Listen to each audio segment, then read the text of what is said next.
you have the time to listen to me whine about nothing and everything all at once. I am one of those melodramatic fools, neurotic to the bone, no doubt about it. Sometimes I give myself the creeps. Sometimes my mind plays tricks on me. It all keeps adding up. I think I'm cracking up. Am I just paranoid? Am I just up? I went to a shrink to analyze my dreams. She says it's like a sex that's bringing me down. I went to a whore. He said my life's a bore. Joke with my wife because it's bringing her down. Sometimes I give myself the creeps. Sometimes my mind plays tricks on me. It all keeps adding up. I think I'm cracking up. Am I just paranoid?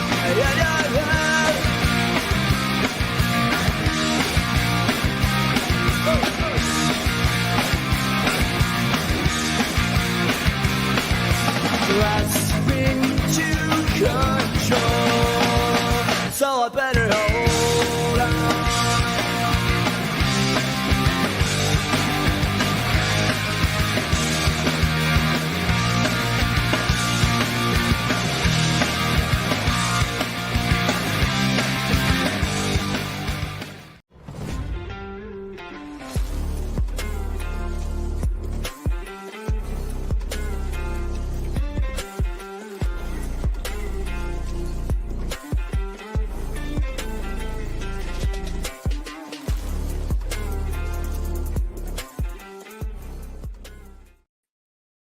All right. Good morning, good afternoon, good evening, wherever the heck you are in the world. Welcome to WenMint. I'm your host, The Machinist, and today I'm joined by a very special guest, Matteo, the CEO of FluidTokens. What's up, man? How are you today? Hey, hello everyone. Happy to be here. I'm good. It's been a long day coding and having some meetings for, the many things that are happening now in the Cardano space. Hell yeah. So Yeah. good. Meetings aren't fun. And I don't have the coding problem because I'm just a degen. So there you go. So I feel lucky. My day's just starting. What time is it there? Here is 6 p.m. I'm in Italy, Milano. So Oh, nice. Yes, we are in the evening now. So Yeah, I'm in Connecticut in the States. Not as nice as Italy. You guys have better food, I'm sure. but you still have the whole day ahead, so it's good. This is also very true. But before we get into this, I got to let everybody know. Don't forget, right now we are live on X and we're live on YouTube as well. Jimmy Bones is over there hanging out. What's up, Jim? Good morning, my friend.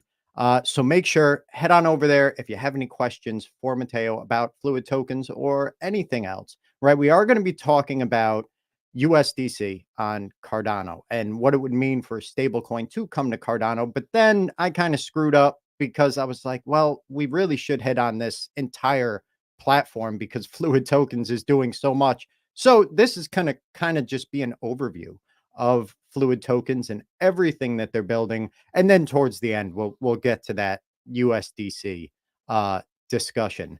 So, yep, head on over to the YouTube. Also, as everyone knows, right? I always did regular podcasts, so it's great. We have a ton of people that tune in on Spotify and Apple Podcasts and everything else. Over 10,000 streams for season 1. But the YouTube, I can't speak. The YouTube channel is still very, very new. So please head on over there, subscribe. You can find it at WenMint Podcast on YouTube. We really appreciate it. But with that, all we have is our disclaimer, and we're going to jump right into this. So you can see that fancy schmancy banner ticking across the bottom. Pretty much what it says if you don't want to read it, or you're listening to this on a podcast audio only platform. WenMint is for educational purposes only. Nothing said or alluded to within this program represents the views, opinions, and or ideology of WenMint, its host, that's me, its guest, that's him, affiliates, partners, and or related social media platforms. In other words, believe absolutely nothing that either of us say. Do your own research. Please never make any choices, any financial decisions that aren't right for you as an individual. Everyone's different, and you always got to do what's right for you. All right. Well, with that said, I think we can jump right into this, my friends. So before we start, right, the most important thing behind any project or any Web3 company or any platform is the people behind it, right? So if you could just tell us a little bit about you, right? Who you are, what got you into crypto, and eventually Fluid Tokens. Right. Yes. So I agree that it is super important to know the people behind the projects. It's very easy to actually be anonymous in the blockchain space, but actually, when you build something that everybody has to use, people have to check your track record, your Mhm. experience, because it's so easy to, also steal funds from people if something is not well made and properly accountable. So my name is I'm Matteo Coppola, and I'm the CEO of FluidTokens. I've been into Cardano since 2018-19. So at the beginning as a academic project, let's say. So I was studying Cardano for academic purposes, and then later I actually moved into full-time developing on it. At the beginning, working for different projects in the Cardano space, and then 2 years ago, I started with my CTO, Raul, and the rest of the team, FluidTokens as an ecosystem, which now is one of the leading DeFi ecosystem on Cardano. And we were very happy to see the community support on what we do. Before that, I was a cloud architect. So I basically, I'm a expert on infrastructure, which is super useful in order to provide also dApps in this space. And yes, I have almost 15 years of development experience, so I kind of like Oh, wow. have a very wide, yeah, different knowledge of the computer science world, I say. And yeah, so this is me, and of course there is the whole rest of the team that you can check on the website, and we are all doxed, so you can see us, you can check our social, and you can also contact us if you have any questions about us. Hell yeah. Excellent. And don't forget, everyone, all of the official links for Fluid Tokens can be found in the show notes wherever you're watching this. All right. Well, not on X because Elon just lets us pop the video up there. But on YouTube and Spotify and Apple Podcasts, all that stuff, it'll all be there in the show notes. And you can head on over to fluidtokens.com and check it out yourself. DYOR. But anyway, this all sounds really cool. And I got to ask, right? Because Fluid Tokens, it just had you just had your LBE, right? Or liquidity bootstrapping event. We'll get into that in a second for anyone that's not sure what that means. Not that long ago, right? But it's pretty obvious that this has been being built in the background for a long time now because you guys have a lot of stuff. I mean, right out of the gate, there is a lot of stuff available on here. So how long have you actually been building all of this behind the scenes? Right. So we built FluidTokens. We've been building on FluidTokens for at least 2 years now. Oh, wow. We decided, yes, we started in the full bear market, so after the actual last bull run, and it started because the community had the need to basically create more liquid use cases of their own NFTs. And this is how we started with a peer-to-peer lending platform where you could put tokens and NFTs as collateral. And we've been building before doing the LBE event, the liquidity bootstrap event, because we strongly believe in avoiding the hype when you still don't have a good product, and show people and anybody that is interested that the product is good and that it's actually covering the need of the community, and then of course ask for eventual funding, as we did with the token generation. So, but it's important to remind that the token generation event that we did is probably one of the most fair in the whole Cardano history, probably even blockchain history, where we basically dedicated most of it to the pool to have a deep liquidity for trading, and the whole tokenomics has been carefully made to avoid dumping on the community and having long vesting schedules for everybody.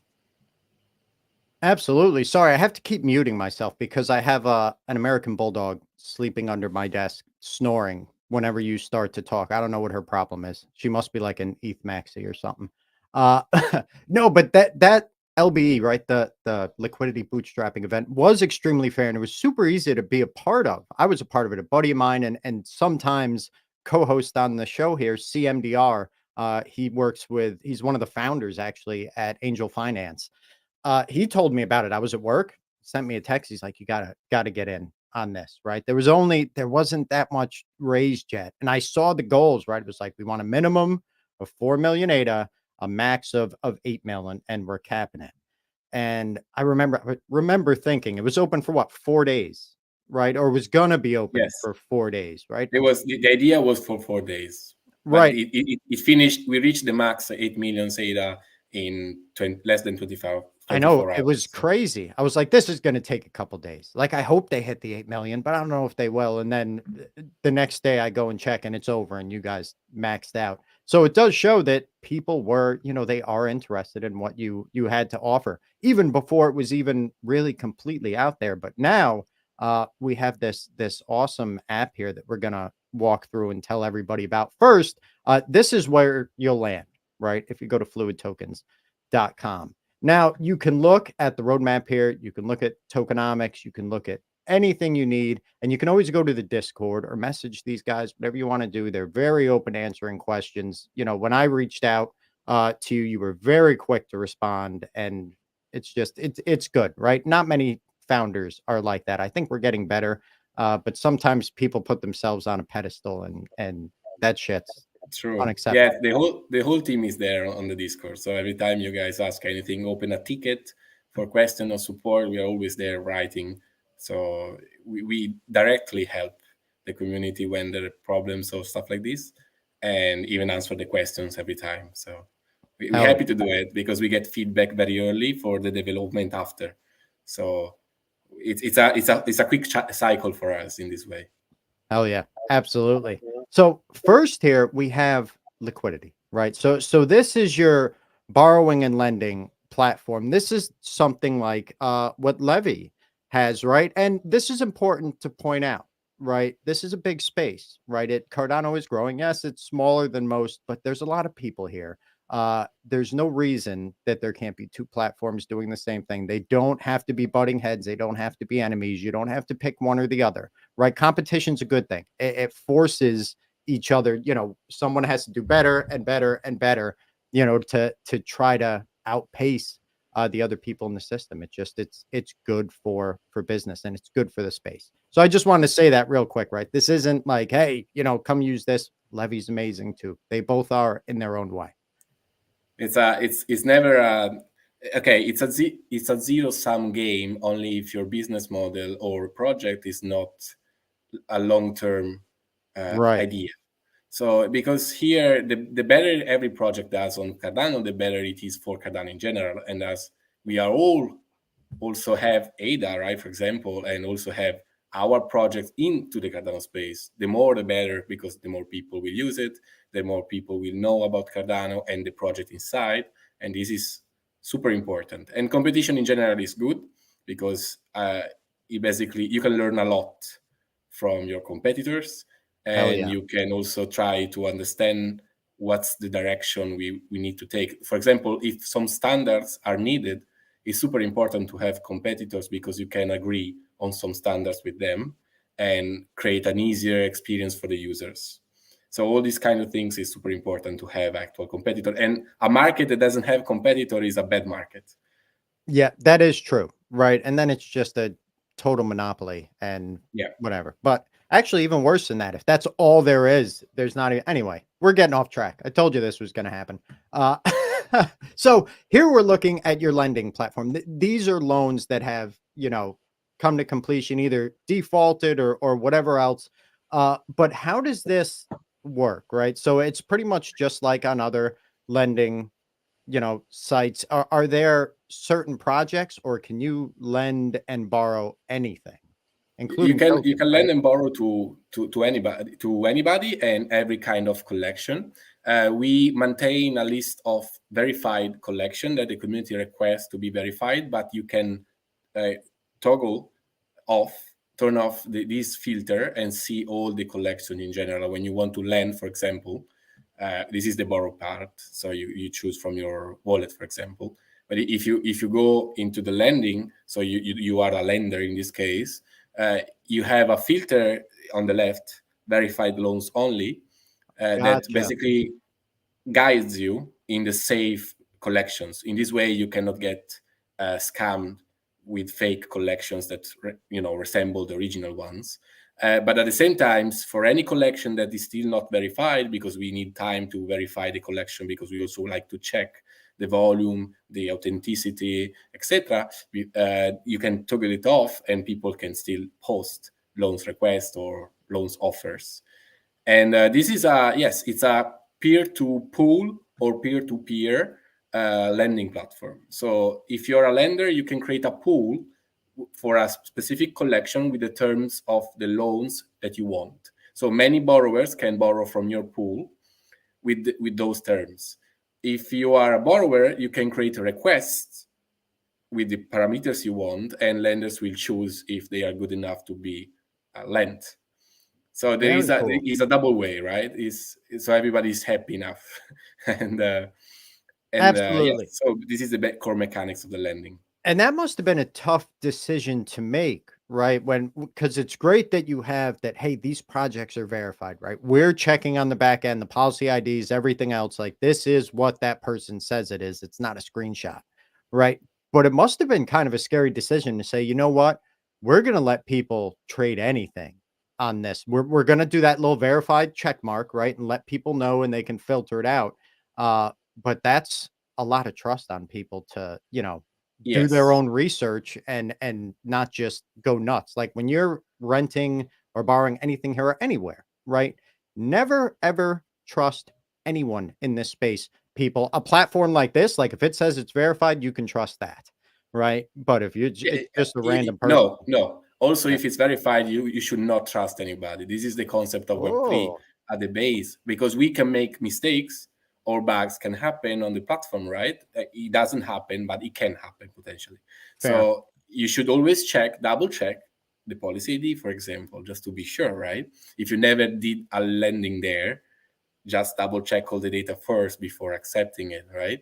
So you can see there that you can copy the policy ID and go to Cardano scanner, go to Pool PM, and ensure that everything is in place. You can see here that we just added recently several data about the borrower situation.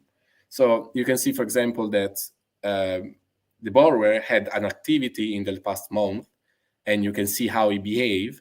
You can also see his karma in general, so how well he repaid the previous loans, the open debt, so how much he has requested and still not repaid to the other lenders. So you should have enough information to decide if the lending of this request, for example, makes enough sense for you. And Absolutely. That's yeah, so really it's very cool. subjective. We cannot like create an automatic thing for everybody, because some people may be more exposed to risk, some people may be more exposed to certain collections because they believe more in them, and etc. So we just let everybody choose with all the data that we have, and so you're free to actually decide, right? And Absolutely. yes, And so what this is the point. We provide the interface. You can check and decide with independently, and we don't censor anything. We don't want to ban or decide what should be there or not. We just guide people in the best we can, but we don't try to be a centralized entity that decides for you. Hell yeah. That's awesome. And this is great that you give everyone all these tools to make that, smart, educated decision about if they want to work with this borrower, this lender, or whatever else, right? It's not just, oh, I guess, we'll go for it. But at the same time, right, this is still, it's not messing with anyone's anonymity, right? It's just their movements on the platform, and that's it. If you don't like it, right, you got a bunch of defaults in the past, you could probably go use a different wallet, but I'm not saying, Yes, whatever. you can start with a different wallet, but your karma will go back to zero, right? Because that wallet Right, doesn't because have now history. you're fresh. Yep. So the more the karma is higher, the more you can probably ask for better parameters to the lenders. And so when you basically borrow and lend, two bonds are generated that represent the positions of the borrower and the lender. So you have an NFT on your wallet that represent your position for this loan. And even if you move that one and default with another wallet, the karma tracks you and will penalize you anyway. Hell So yeah. this is basically how it should be done properly, right? Because this is Absolutely. fair. You cannot cheat here. You could tell And you guys put a lot of thought into all of this. because we care, it's our objective is not to grab as much cryptos as possible and run away. Is actually to have first of all a solid brand, because we like to see that people trust us and contact us to create new stuff. And the second thing, that which is at the same time important as the first one, is the community should be happy, because we are part of the community. We've always been part of the Cardano community, so it's super important for us. Absolutely. Now, let me ask you about rentals here. How does this work? Because there are a lot of projects out there where, if you hold a certain asset, maybe you can play a game, maybe you have access to this or that, whatever the heck's token gated. How do these rentals actually work? Like, how does a smart contract pull that back out of someone's wallet? Right. Yes, this is our second protocol, the renting protocol, and allows you to rent tokens or NFTs, as you can see here. And the renting is different from lending because you don't need any collateral to request to get the rent, but instead you are not able to spend these NFTs. So it looks like you have it in the wallet because it points to your wallet, but in reality you cannot spend it because it doesn't belong to you. So for all these services that require a token or an NFT to get access, which a very common example is TapTool Pro, right, for many people, Right. and you just need to rent it instead of having to fully buy it. And it's a lot cheaper because you can rent it for the period you need, and that's it. Yeah, look at that. 1 ADA per day, right? So if you Yes. got something going on, you want access to Tap Tools Pro, right? You can just jump in here, grab a tappy for a couple days, and then, shoot out. Oh, here you go. Somebody right here, Breakfast Power, Yes, rented a you tappy for see, 1 ADA. he did already. Yeah. So he rented. It's very used. People love it actually. It's super easy. There is no risk because this token here, this NFT, this tappy, for example, stays inside the smart contract. It doesn't go to the the borrower user. It stays here. You don't risk to lose it. That's really It just cool. at the end of the time that it was decided, it will go back to you. You can withdraw it anytime after that. All right. This is excellent. And this is going to be huge for, like, you look at like Boss Cat Rocket Club is coming out with, Boss Moon, the mobile game, right? At first it's going to be like a locked release, but once that's opened up, right, you're going to want jetpacks, all these other things. Yeah, And instead of buying one, if the price is insane, just go rent it. That's true. amazing, man. This is good for all the games, GameFi, Yep. metaverse part as well, and also for all the upcoming real world assets use cases, because we are also talking about NFTs that represent real stuff. Right. So, and it's one of the major things that are foreseen for the next, let's say, cycle, bull run at least. And because it's super interesting, as like also GameFi. So those are two very big um, powers that are going to be here for a while in the next bull run. And hopefully the renting will allow a lot of games, a lot of projects to actually create more utility to what they do, because you just put there and you can use it. You can also include it in your own platform from here. So Right. Now, I'm not a dev, right? As I make very clear all the time. I have no idea how any of that stuff works. You people are geniuses. But was this like really difficult to build a smart contract like that lets it sit in someone's wallet, but they can't spend it? It's not difficult.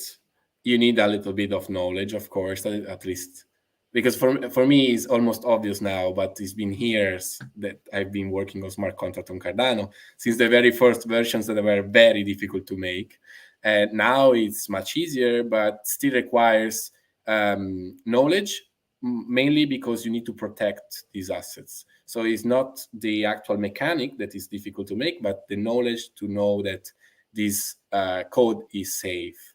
So Right. you're not making stupid mistakes that could break the smart contracts rules. Right. And I'm all about stupid mistakes, man. That's the only reason I'm here. It Right. happens. Yeah. Always happens. Being smart is not what brought me to this place in life, people. But anyway. All right. So now boosted stake. This is really, I'm kind of surprised. We talked a little bit before we started about this, that no one thought of this sooner. And the numbers are insane. I think I have, like, here we go. Right. You guys had this post up from FluidTokens.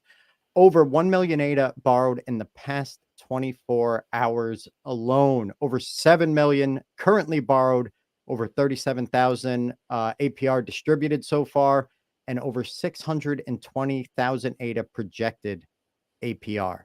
So that's pretty crazy, man. How long has the boosted stake even been live? It hasn't been that long. For a month only, like Jesus. no more than this. Yes, it's but it's very appreciated by the community because it's like the renting, but for ADA. Right. So it basically allows you to get the staking power of someone else, for example, for IPOs, for voting, Right. etc. But you still cannot touch their ADA. You just have the staking power. So it's super safe. It doesn't require any collateral. When your liquidity is not being used by someone, you still get your regular rewards from Cardano staking. So you still get at least that one. And when it's being used, borrowed by someone, you get a lot more decided by the parameters you chose. You see here on the left the actual liquidity that is being provided so far. And it's not much because most of it has been used completely. So it's Right. actually active in this moment. Yes. So with this, if you provide liquidity, like let's say I just have 100,000 ADA, I don't. I wish I did. If anyone wants to send it to me, $ the machinist. I promise I'll put it on here. But if you had ADA like that just sitting around, right, instead of just staking it, letting it sit in your wallet, you provide liquidity on here. Now you'll still get those regular staking rewards you would get, but if someone borrows that, not only is it safe, but you're getting that much more of a reward at the same time. That's correct. That's That's awesome. correct. It's super easy. If you need it, you just borrow and you get a preview of how much you need. Like depending on for how long and how much ADA you need, you will see that we will take from different levels of this graph here, and you will see the preview with the amount of fees that you will pay to the actual lenders. All right. So let's see if we did 10,000 ADA, right? Right Yes. now, right? For 10 epochs. Epochs. You see that the graph here is low on the top because a lot of people have used it. So there is not much liquidity available on the lower levels.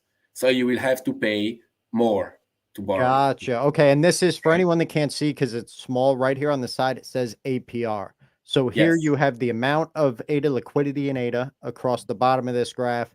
And the APR right down here is 20%, goes all the way up to 8% Yes. at the top here.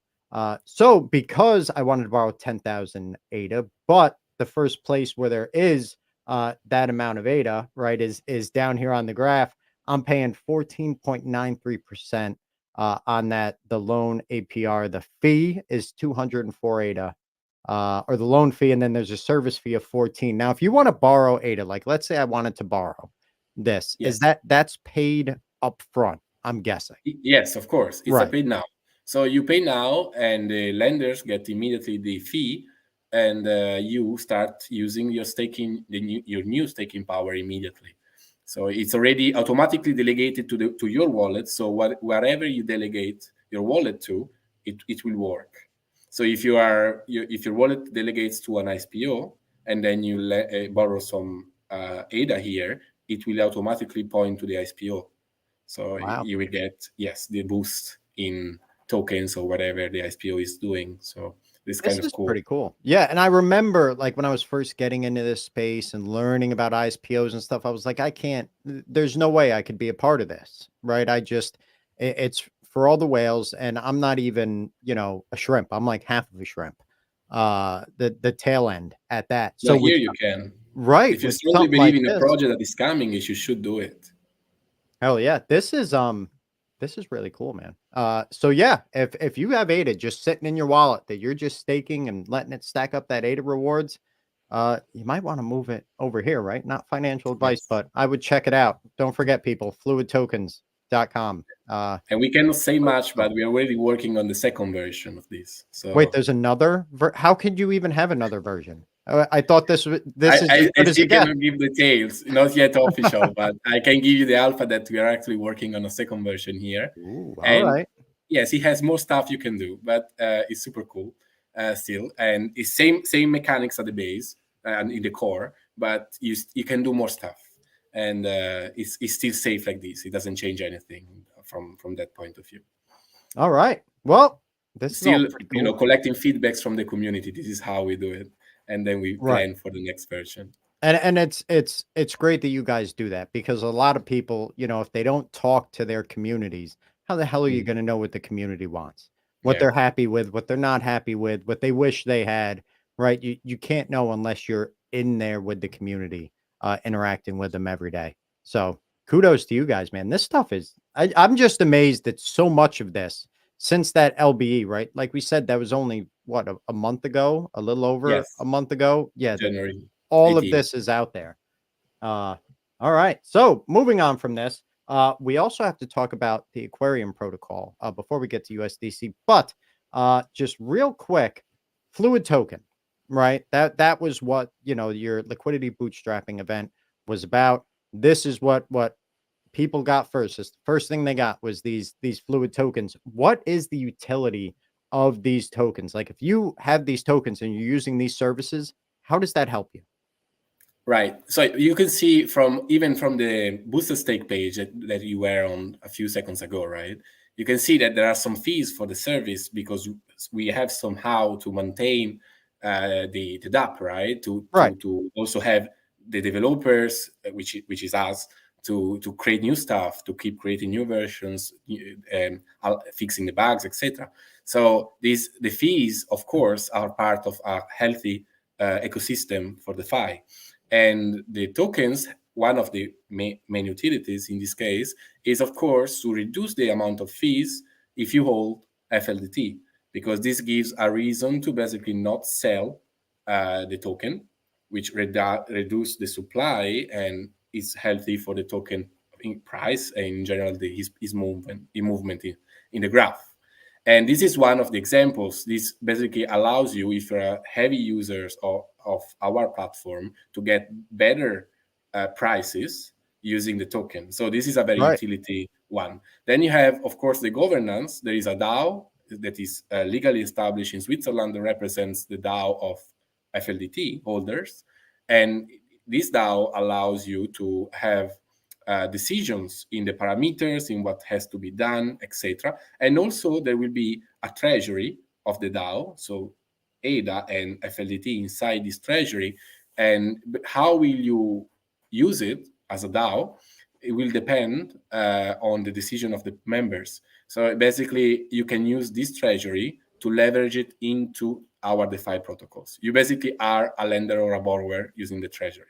So it's kind of cool because there is a big liquidity for everybody, and the earnings from that liquidity will be split.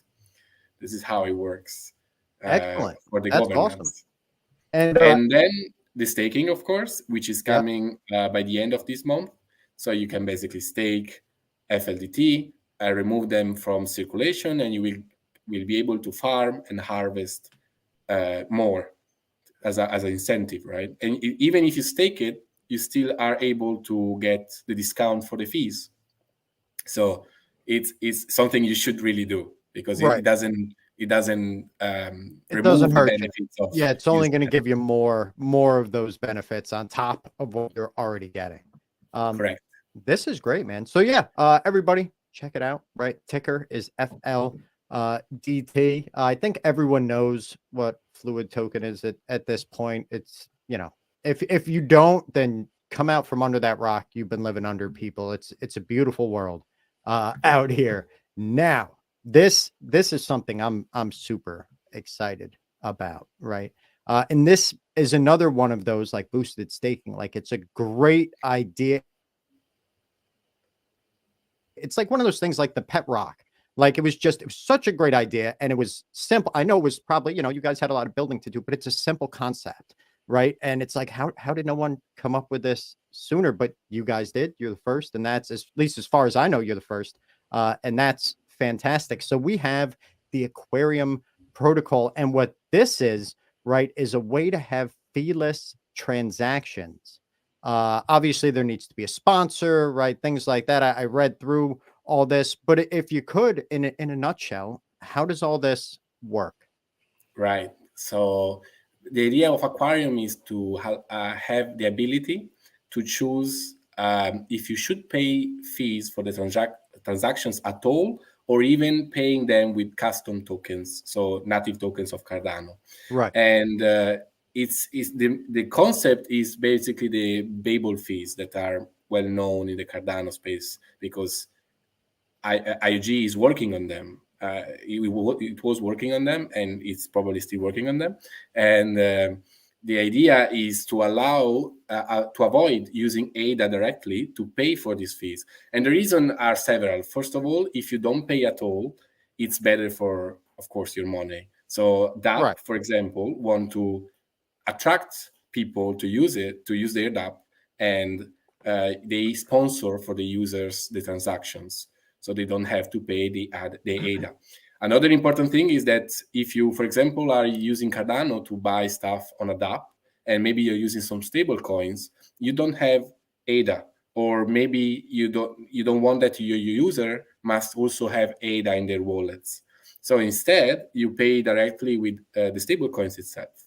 But this can expand more because, for example, you can do in games. If you have a shop inside the game, and you have a token of the game, you can directly buy with a token and don't need any ADA there. Right. So there are several use cases that are super important for having a healthy, blockchain environment here. Right. So just as an example, to make sure that everyone understands exactly what we're talking about, let's say I had a WenMint, you know, decentralized application, right? A DApp. And I wanted people, right? My community was transacting on the platform, whether they're buying tokens or NFTs, like it's a marketplace or whatever else is going on. And I want not just them, but everyone else to come use my platform. So I would actually, as you know, that project would put up the ADA, right? And then the users, right, through this smart contract, right, if they made transactions that pretty much I approved and said, yes, this is the kind of transaction I want to cover, I, as the person putting up that ADA into this, where is it here? It's like a fee tank, right? Yep, into the fee tank. The user gets to use that ADA to pay for the transaction. So the transactions are still being paid for. It's just being paid for by a sponsor, right? Because you're making transactions that they want you to make. And they're saying, hey, if you make this transaction on this platform, I'm going to cover the bill. Yes, that's correct. That's Cool. perfectly the flow, the basic flow at least, because Right. the fee tanks allows you to accept any kind of token or no token at all and pay for others in ADA, the transaction fee, which on Cardano is predictable and is low, and it's super useful because this way you can do some calculation up front about your fee tank, so how much ADA you want to put there for your user, etc. And so that's the in a nutshell is how it works, but is a decentralized solution. So there is a network of validators that will have to stake FLDTs, which is another use case of the token, to operate in this decentralized network, and they will basically forward your transactions into the chain. which is needed because when you have your original transaction, the user transaction, and the tank, they need to coordinate and be used together, right? And this is what the network of decentralized validators will do for you. Hell yeah.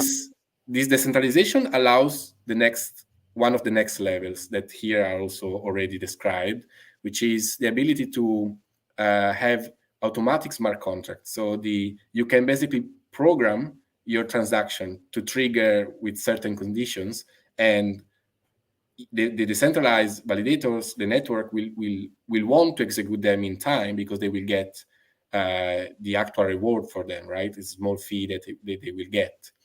And in this way, you basically can decentralize all the batchers, all the operations that happens, for example, on DEXs, that you have to trust the DEX.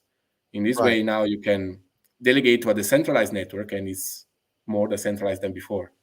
This is really cool, man. Like I'm going through in my head here like all these projects that could use something like this. Like ADA runners, right? If you had to transact on their website, you could use their token. Quarter when Yes, the risk game comes out, right? You could use their token, risk cnft.tools, right? You could pay for fees with tool. Like there's just that's correct.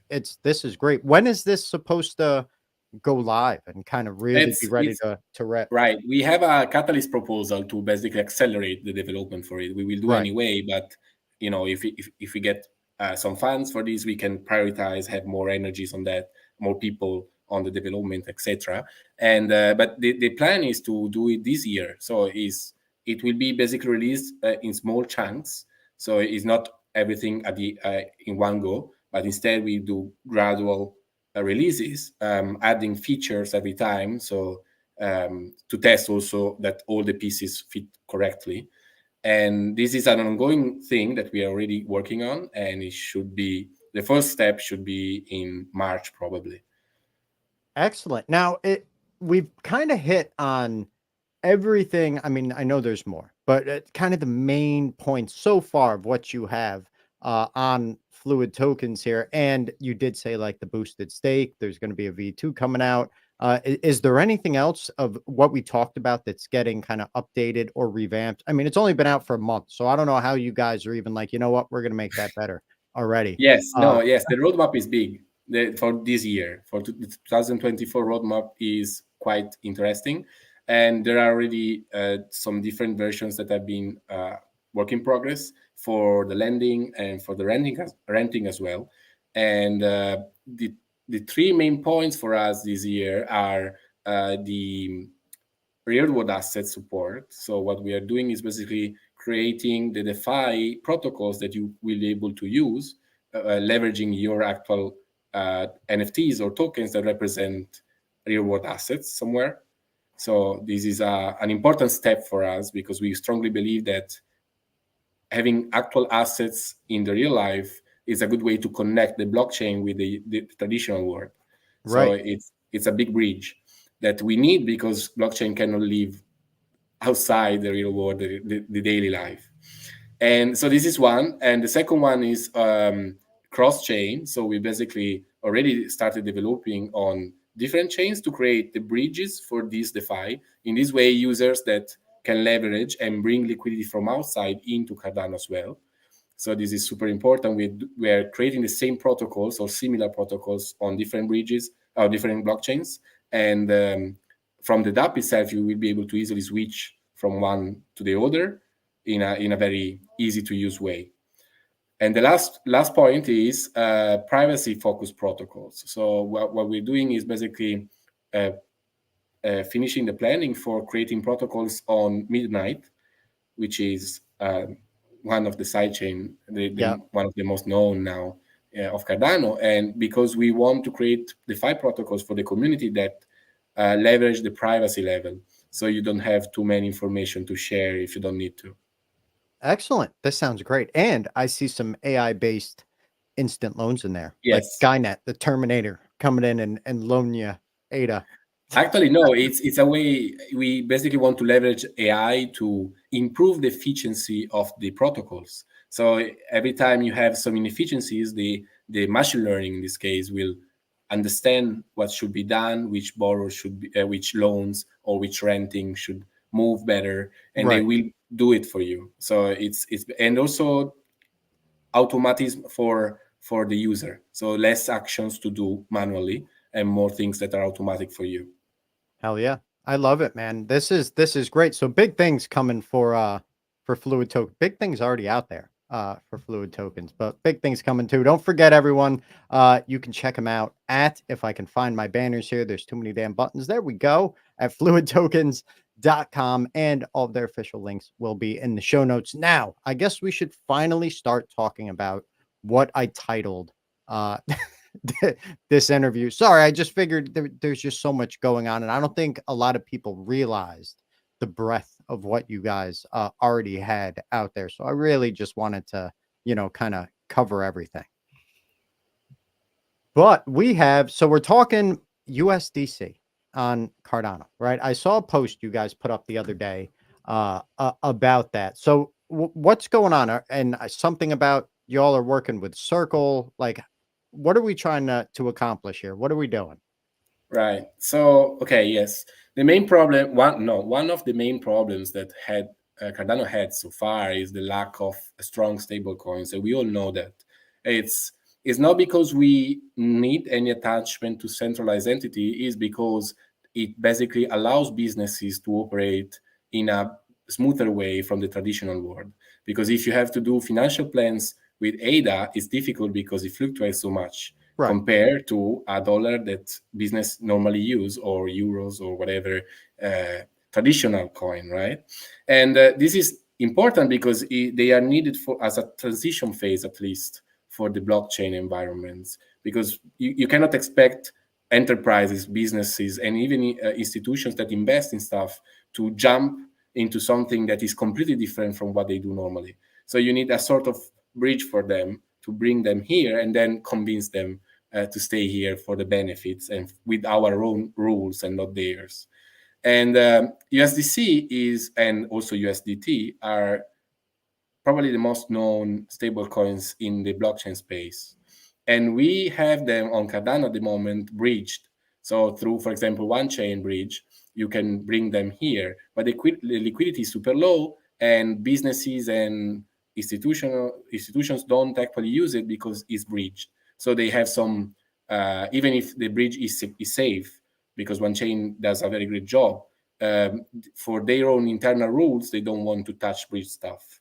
Right. So this is why we basically have this conversation going about finding ways to implement them into Cardano natively instead of through bridges. Now it And is.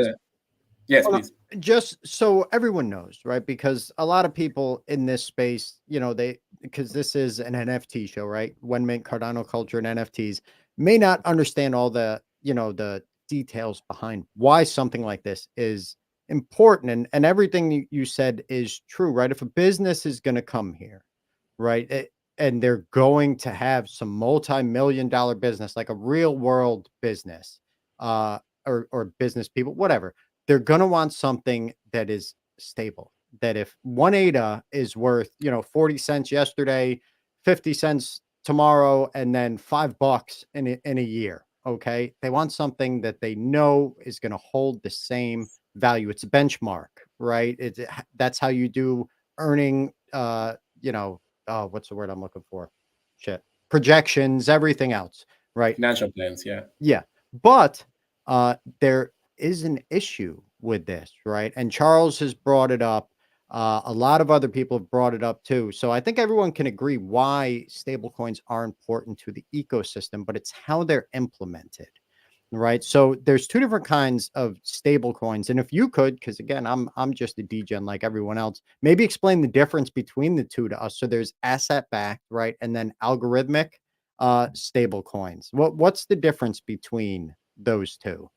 Well, yes. So these two types they are highly different. So the concept is we need to keep the value stable, right? Right. And the asset backed actually have assets of the real world, for example, the US dollar, or even a group of other cryptos that can maintain a certain value, which this case is more difficult and is not much used anymore. But The actual peg to the US dollar is a great example.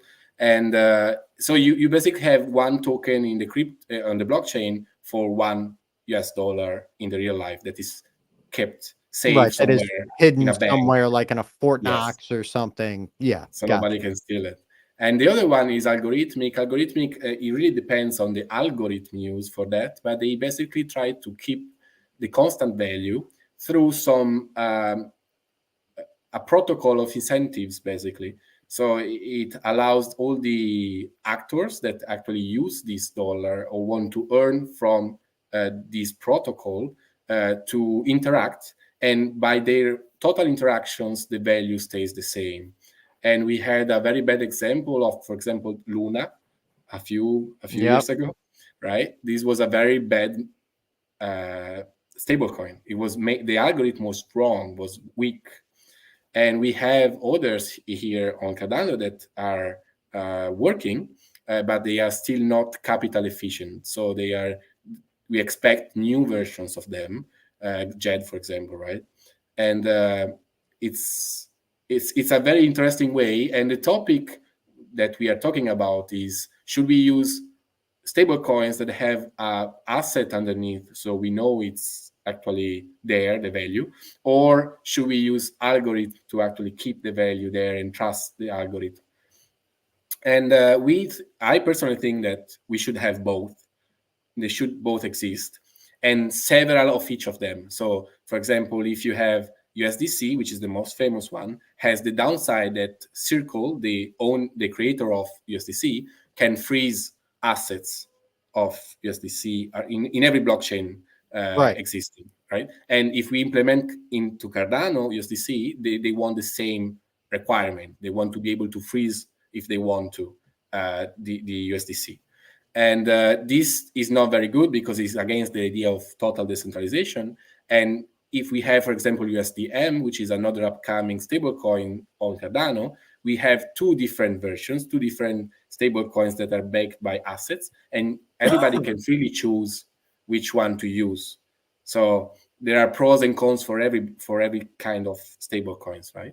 And at the Right. same time, on the algorithm side, you want the same. You don't want probably only one stable coin with one algorithm, but you want a few, and then you decide which one you trust more.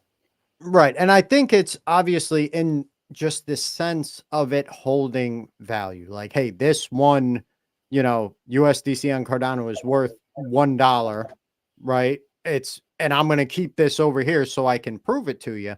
Like, obviously that's a great way of saying, yes, this has value. But obviously, like a lot of people say, right, they're worried because they say, well, when you do that, whoever's behind this coin has all of that value. And now you're putting a big chunk of the liquidity in the space, a big chunk of ADA, whatever, into the hands of one person or a small committee of people or a board of directors. And it scares a lot of people, and it makes them think that we're taking a step backwards, right, away from decentralization. So That's true. how do you see a way of an asset backed stablecoin kind of going forward hands in hand with that decentralized mindset? Yes, it's a very difficult topic because I actually understand and agree with both sides here, because the issue is makes sense on both sides. On one Right. side, you have the lack of decentralization of these stable coins. On the other side, you have the need of them to create use cases that revolve about real world, for example. So businesses, but even traders that trade cryptos, they want, after they sell their position, they want to go back to something stable, right? Until they don't go back into trading. And this is complex, but the only way to do it is to have several stable coins, because the more stable coins there are, the more the market share is split, the less power each one has. If you only have USDC, it's a monopoly, basically. Right. If you only have USDT, it's a monopoly. And if you only have USDM, it's a monopoly. But if you have a basket of them, everybody, for the same discussion of the competition that we said about FluidTokens and other platforms that allow lending, uh, here their power is contained, because Right. even if they go away, you still have all the others. So the ability to influence the actual blockchain is reduced a lot. And if you have also algorithmic stable coins that are actually working and they don't break, then you can always say, okay, I don't care anymore. You don't want to do our own way. We just switch to the algorithmic ones. Right. And it is, and that would be tough though, because a lot of this is, and again, I'm just having the discussion, right? I'm coming up with these things as we go. But even with, if we had a bunch of different stable coins, asset back, that's a great idea, right? You spread it out. But just how this space is, these are businesses, right? There's people getting paid behind them. There's going to be a favorite. And eventually the community itself would probably all funnel mostly to one. So I think it is something that it's going to take a lot of time and a lot of thinking and a lot of input from everyone in this space, right? Everyone, if you're here, if you hold ADA, you have a voice, right? You're part of this ecosystem. You know, do the research. Don't just jump on a bandwagon. Figure out what you think is best and bring it up. Talk about it. And I think as we go forward, it's going to be, I don't know. I mean, algorithmic would be great, but can it happen, right? Like you said, can it work 100%? Because I don't want to cash out all my ADA into an algorithmic stable coin at the peak of the Not now, market, and then something happens, of right? course. That would be nuts. But I also don't want to give, all my money to some centralized business So that holds yeah, all the, all the value here. So it's tough. It's definitely it's tough. tough, but just okay. So the stable coins that have assets underneath, also Right. also the algorithmic stable coins, they have to be tested against time. Yeah.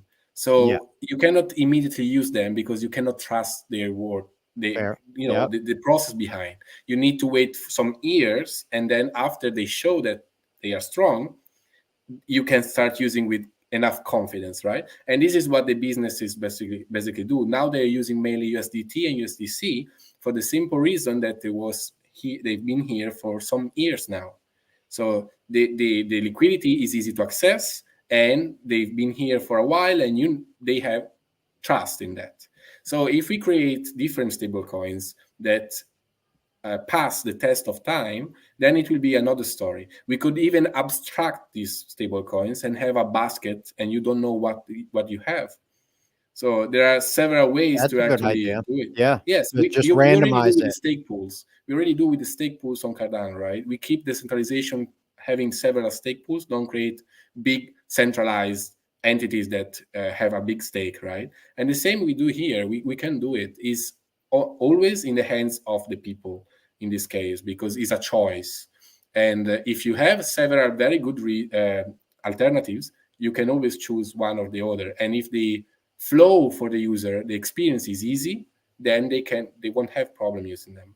Hell yeah. That's an excellent point. And of course, there's always going to be people that are still screaming, it's still not perfectly decentralized. It's not, right? But No, merging these two worlds, there has to be some sort of middle ground, right? And it would be nice if it leaned towards the decentralized yes. side. But I mean, I guess only time will tell. But it's good that people are out here coming up with, ways to try to get around this and try to make it work. Now, let me ask you also, you talked about SIP 113, right? When it Right. came to this stablecoin, what is that? What does that mean? So, okay, basically, I personally collaborated with Michele Harmonix, which is another Italian dev that is super skilled in the Cardano space. And he created the first version of the CIP, which is a proposal of a standard into Cardano, to have a sort of programmable tokens as you have on Ethereum, for example. So the RC20 standard they have there. Right. And so he was already working on it. It was super early. I didn't know it, for example. And in FluidTokens, we made a MVP of the similar concept last August that we used to call soulbound NFTs. And once I discovered that Michele was already on that, it didn't make sense to create two different versions at all. Right. And we need to find a solution to allow USDC to freeze the tokens if we want to have USDC into Cardano, right? Because it's a requirement. So if we want it, we need to have this ability for them. And this CIP allows basically to have tokens that are not native like the one that we are used to on Cardano, but instead they behave exactly like on Ethereum. So their value stays in a UTXO that belongs to you, but you cannot spend directly. So you have to interact with a smart contract to do that. And in this way, if Circle decides to freeze an account, the owner of that account cannot move the money there because it's frozen. There is a condition that doesn't allow him to spend them. And this is And this is something that has to be done if there's a USDC asset-backed stablecoin or algorithmic as well. That's just asset-backed. It has to be like that. yes and no. Like for any kind of requirement where to execute a transaction, you have to check some conditions, then yes, this is the only way to do it without changing Cardano architecture, which will God, take years. that And sucks. I'm just, yeah, it really does. That sucks. it sucks because it's a requirement from USDC. Right. I don't like that, but No. it's a requirement from them. And I prefer being free with my tokens, as always, on Cardano, right? And being able to transact however I want because I actually own those tokens. And but here we are basically trying to find the good compromise between what they want and what we are Willing to we do. can allow them to Right. have, right?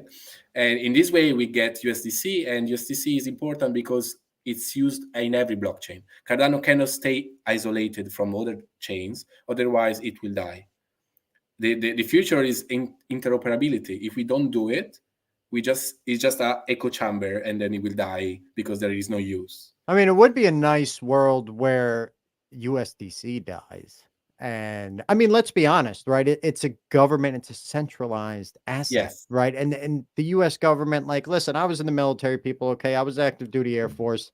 All right, I'm very patriotic, but it's not going to be here forever. Rome didn't last forever. Crypto's going to be here forever, right? yes, And it's just, I don't know, man. It's scary because it's tying a lot to a centralized government, and especially a government that's not very friendly with crypto. Nothing against what you guys are doing, because this is something that people say they want. It's like we want yes, to be able to interact with all of these companies and everything else and stand shoulder to shoulder with, all these other blockchains that are doing that. But at the same time, we don't want to give up these freedoms that we have, right? So it's tough. Like, which one do you want more? I agree. I think the best strategy is to allow them to come, but find all the ways to actually reduce their influence in this space. Right. So, as I said, having different alternatives will actually make very much sense, because if you have many other competitors, you cannot have the final decision all the time. So this is super important, and we need to think that this is a transition phase. It's not the final objective, because the problem is that stablecoins are stable to the dollars, for example, but the dollars itself is not stable. No, they just print it whenever they want. Yes, Yeah. but the world understands that the dollar is the base asset currency to use for international business. Right. But when we change that, we can stop having the need of stable coins that are attached to the dollar or to the euro or whatever. We could do in ADA, for example, but it requires time. We don't know how much time it will take, right? Hell yeah. And so this is a transitional phase. It's a bridge between the old world and what we can do in the blockchain world. It takes Gotcha. time. Yeah, definitely a big decision to be made, and a lot of trade-offs, right, on both sides. But with SIP 113, right? So what this can do, right? You said it makes it so that these tokens, right, the USDC or whatever, however many different ones there are, can be locked Yes. by Circle. Does that affect anything else in DeFi, any other tokens, anything? It's No, just the USDC. I mean, you can do any kind of token with this standard Right. and allow program conditional transfers. So you can allow programmability to them. And for example, you can enforce royalties if you want.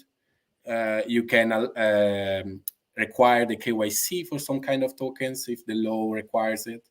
You can do any kind of conditions before actually being able to spend them. This doesn't touch the native tokens of Cardano. Native tokens of Cardano are unaffected by this. Okay. They can still transact, they can still move, they still have their own value, etc. And it doesn't break the DeFi here. Like if you have a DEX or a lending platform, that still works. But if they want to support the standard, they have to adopt the standard as well. So it's kind of like additional work for them. Right. So, for example, It just doesn't add something where, like, let's say I have Venom in my wallet, right? Venom token or Fluid tokens in my wallet, where now, because this has been implemented, someone can lock those tokens up. no, That no, no, that no, can no. happen. Okay, good. If we make a new token with this standard and we call it USDC, Right. and we say, okay, Circle with this address can freeze these accounts, then it will work only for this new token that we made. But for any other token, different rules in this standard can be used. And also all the tokens that are native on Cardano, the traditional ones, they don't have to follow the standard at all. They don't have conditions. Nobody can stop you to transact with them, etc. So are like two different natures of a token. Gotcha. And I prefer the native one, of course, but the programmability of tokens is very useful for such use cases. Excellent. Now, is there anything that, if this did get implemented in the future, that DEXs and things would have to do to change, anything on the back end for them? They don't have to change their existing smart contracts, but they have to create a new one that supports the new standard. So Gotcha. they will basically have two at the same time. One for the native tokens, so the original ones, Yep. and the other one for the CIP 113. And same for the lending. Any kind of DeFi has to adapt to a new standard that was not there before, right? So Fair. All right, man. Well, I think I think we got to the bottom of it. Well, there's still a lot of questions, right, when it comes to having a stable coin on Cardano. And it's really just weighing the pros and the cons and finding a way to do it that, doesn't take away from everything that Charles and this whole community have built, right? This decentralized place that we call home, right? And that's the most important part about it. That's why crypto started. There's a final thing that Charles actually said that is super important about stablecoins that have value pegged to for example, USDC, for example, right? What happens if there is a fork of the blockchain? Yeah, So I remember that part. Yeah, that's an important point, because the fork is basically a divergence of the community, of the validators' point of view, right? Somebody doesn't agree and they fork. And then the stablecoin has to decide which one of the two forks adopt, because the dollar is still one. You cannot have two USDC that are pegged by $1 only, right? gotcha. And this is terrible because it's super dangerous. Because one of the fork is destined to die. It's doomed to die because Right. when Wherever the you remove stable it, coin goes, that's yeah, what's going to end up surviving. that's a lot of power for the stablecoin. A ton of power. Yep. So I don't know. I do remember him saying that when I saw that video. I was like, holy moly. If Yeah. anyone hasn't seen it, actually, I'll find it. I'll post it in the comments on here so everyone can watch it, because it's important, right? For people, don't just sit back if you're in this space and watch things like this happen on your feed, right? Learn about it, educate yourself. Like, I don't know everything about this, but now, because I got to speak with Matteo, I know a little bit more, and maybe, just maybe, there's a way to do this and spread it out enough that we can do it safer. I wouldn't say completely decentralized, but at least in a safe manner. Maybe. Time will tell. But I guess I don't know. I think we did pretty good today, my friend. What do you think? Any final comments for anyone that maybe has seen Fluid Token on the charts, right? That seen you on their feed, but didn't really dig into it and realize that you had so much going on.